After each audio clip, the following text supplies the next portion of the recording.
Alan Gani, tem um movimento coordenado, claro, de governadores, alguns indo à justiça, como o Rio de Janeiro, outros indo ao governo federal, para pedir mudança no pagamento da dívida que os estados têm com a União, né? A regra é ruim?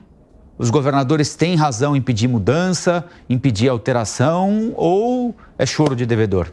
Olha só, Colombo, qual que é o grande problema do Brasil? A gente tem regras boas, o problema é que a gente não cumpre essas regras boas. Então, no passado, estados e municípios, eles podiam emitir títulos de dívida, captar recursos juntamente aos investidores, assim como faz o governo federal lá, quando vende um título da dívida pública, a gente pode comprar no Tesouro Direto, então tinha lá um título do estado do Rio de Janeiro, título da cidade de São Paulo, isso era muito comum. O que acontecia na prática? Estados e municípios viviam endividados, não conseguiam honrar o pagamento, batiam na porta do governo federal e pediam dinheiro para ser socorridos. Aí, o que o governo federal fez? Ele foi lá e falou, acabou com a festa. Ele proibiu a emissão de títulos de dívida por parte de municípios e estados, que, por exemplo, ocorre isso ainda hoje nos Estados Unidos.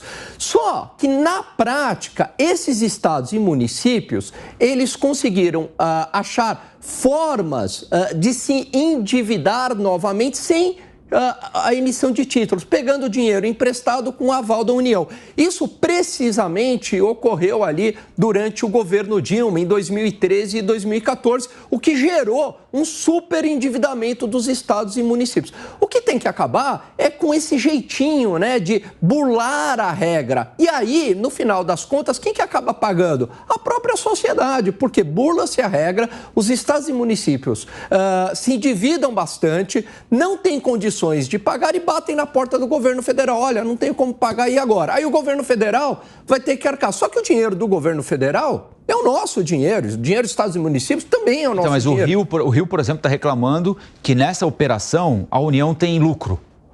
É o argumento que o governador Cláudio Castro utiliza. Fala assim, os entes da federação não podem ter lucro uns sobre os outros. Então ele está questionando a regra. O governo do estado de São Paulo foi lá ontem, o governador Tarcísio foi ao ministro da Fazenda, Fernando Haddad. Falou, olha, não dá para pagar. Mas Rio Grande do Sul não quer pagar. Minas Gerais quer entregar a empresa pública porque não tem como pagar. Pegando o argumento dele, mas tem um outro estado que tem lucro, a União tem lucro, então a gente está premiando justamente a ineficiência. Então aquele que é gastador e que não tem responsabilidade com as contas públicas, ele pode se endividar, ele pode gastar. Mas não tem jeito de punir o gestor e não punir a população? Porque é o seguinte, se você vai punir o Rio de Janeiro, você não está punindo o Antony Garotinho, que foi governador, estou citando aqui, podia citar a Benedita da Silva, enfim, o Pezão, ou qualquer outro ex-governador. Você não vai punir, você vai punir a população do Rio de Janeiro. Você tem razão, Colombo, e é por isso que, por exemplo, existe a lei de responsabilidade fiscal. Quando um governante ele não cumpre a lei de responsabilidade fiscal, abre a possibilidade do impeachment, né? Um crime de responsabilidade, né? Um crime administrativo de responsabilidade. Então, que se puna, haja essa punição ao governante justamente para evitar uma situação de responsabilidade fiscal e que a população acaba pagando. Veja, a irresponsabilidade fiscal que o Brasil viveu ali de 2014, 2015, né, que teve a inversão do resultado primário, a gente passou a ficar negativo, ter déficit primário, a população paga isso até hoje, você tem razão. Então, assim, que se puna fortemente aí os governantes por conta dessa irresponsabilidade fiscal, porque tem consequência real para a população, aumento da pobreza e que haja também mecanismo que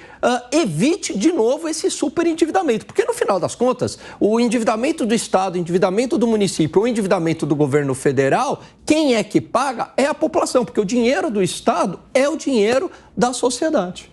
Tudo bem. É isso. Até daqui a pouquinho. Até.